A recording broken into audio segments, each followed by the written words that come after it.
28 de maio.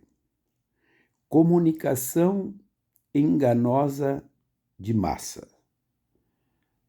Isto é o que trazia um projeto de lei que tipificava a famosa fake news. Para nós, os antigos, a mentira. Era assim que vinha o projeto de lei que foi vetado pelo Bolsonaro e hoje, 28 de maio, com 317 votos, o Congresso Nacional manteve o veto. Ou seja, segundo os nossos representantes, mentir não é crime. Fazer comunicação enganosa de massa não é crime.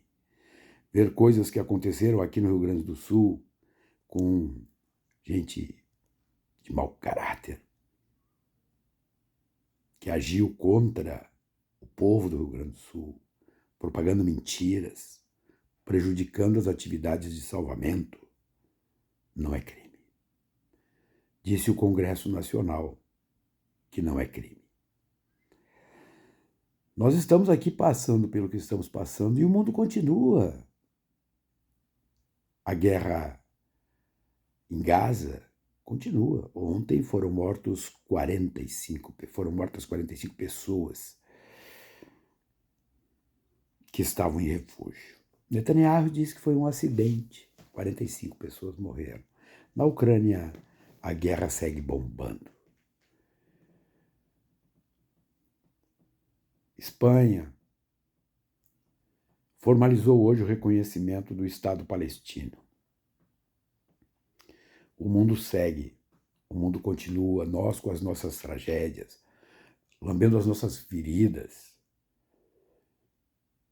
O mundo anda. E quando a nossa representação popular aprova uma lacração, porque esse é o sentido político da decisão do Congresso Nacional que afirma que mentir não é crime.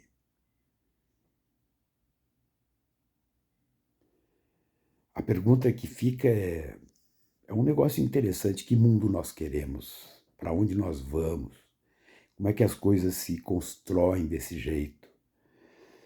Evidentemente que a gente só pode recorrer à história para tentar compreender exatamente o que está acontecendo. A Alemanha nazista, ela foi conhecida num determinado momento como a República dos Doutores, porque a elite alemã da época, os países mais desenvolvidos do planeta, aderiu ao nazismo. Os resultados nós sabemos. Um pedaço da alta intelectualidade alemã aderiu ao nazismo. As altas classes médias, o empresariado, pedaços importantes deles aderiram ao nazismo. E deu no que deu. E assim foi se propagando. Portanto, aquilo que acontece no mundo diz respeito a nós, porque mexe nos nossos cotidianos. Em que pese, em determinados momentos da história, os nossos cotidianos sejam tão sofridos quanto os cotidianos daqueles que enfrentam iniquidades como nós, gaúchos, estamos enfrentando.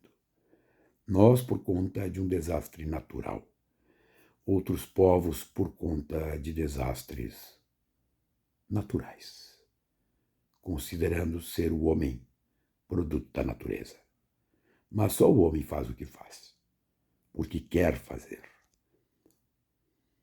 Hoje, quando o Congresso Nacional diz que mentira está livre, porque a liberdade de expressão, não sei das quantas, mostra o que esse Congresso pensa sobre a humanidade, sobre o padrão de relacionamento que ele entende razoável. Mentir, mentir, mentir.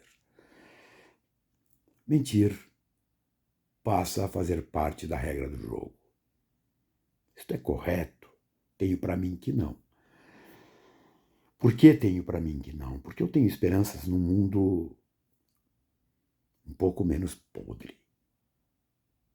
Mas eu confesso para vocês que quando a gente olha para o lado e vê as coisas concretamente acontecendo, eu acabo me reduzindo na minha própria esperança. E essa esperança é a que me faz caminhar.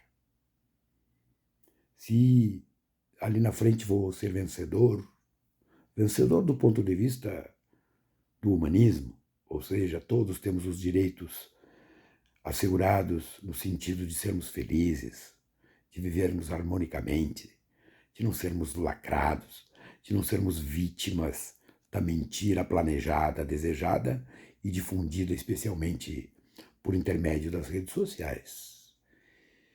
Mas eu confesso para vocês que apavora quando tu vê a chamada mídia profissional fazendo leituras políticas que eu não consigo entender como é que fazem. A leitura da manutenção do veto tem sido no sentido de que houve, na verdade, uma derrota do Lula. Eu não consigo entender esse negócio. Uma derrota do governo. Desculpe. Quando tu diz que a mentira é livre e que se pode mentir à vontade sem que isso constitua crime, tem uma derrota da civilização. Não é uma derrota do Lula, do João, do Pedro ou do Paulo. É a civilização que se coloca na cloaca da história. Mas esta é a realidade que nós vivemos. Isto aconteceu hoje, 28 de maio. Assim como o mundo segue andando, apesar de nós. E isso, infelizmente, gente, acontece e ganha força, muita força, em muitas partes do mundo. E a pergunta que segue é essa: que esperança podemos ter na humanidade? Se é certo que o nazismo, que o fascismo foram vencidos, é certo que a derrota do nazismo e do fascismo custou milhões de vidas humanas, de jovens que foram trucidados nos campos de batalha. Será que nós vamos para esse caminho de novo? Eu torço sinceramente que não. Mas, vendo o que vejo, e não posso negar o que eu vejo, nós caminhamos para um buraco gigantesco. Eleições municipais vêm aí pela frente. A mentirança está liberada. Vamos ver como é que o judiciário vai lidar com isso e como é que os mentirosos lidarão com isso. Uma coisa é certa, a mentira voa, anda fácil. E anda fácil porque existem cabeças que facilmente as recebem. A verdade é um pouco mais complicada. A mentira, ela opera a partir de uma crença. E crença é fé. Já a verdade, que opera a partir de conhecimento, traz consigo uma necessidade. A necessidade da justificação. Por que aquilo é aquilo? A mentira não precisa fazer isso. O cara diz que é aquilo porque acha que é aquilo. E, desculpem a expressão, mas a palavra eu sempre escrevo com PH, que se fodam. É assim que eles pensam. Porque a mentira voa. E na medida em que anda, destroça reputações e vidas inteiras. E o Congresso Nacional acaba de fazer o que fez. Para finalizar, eu quero que vocês fiquem tranquilos. Estou surpreso? Evidentemente que não. Surpresa zero. Mas é o que acontece. E a mim cabe falar sobre isso e dizer o que penso. Espero que nós consigamos sobreviver. A palavra é essa, sobrevivência. É nesta fase que nós estamos. Um grande abraço.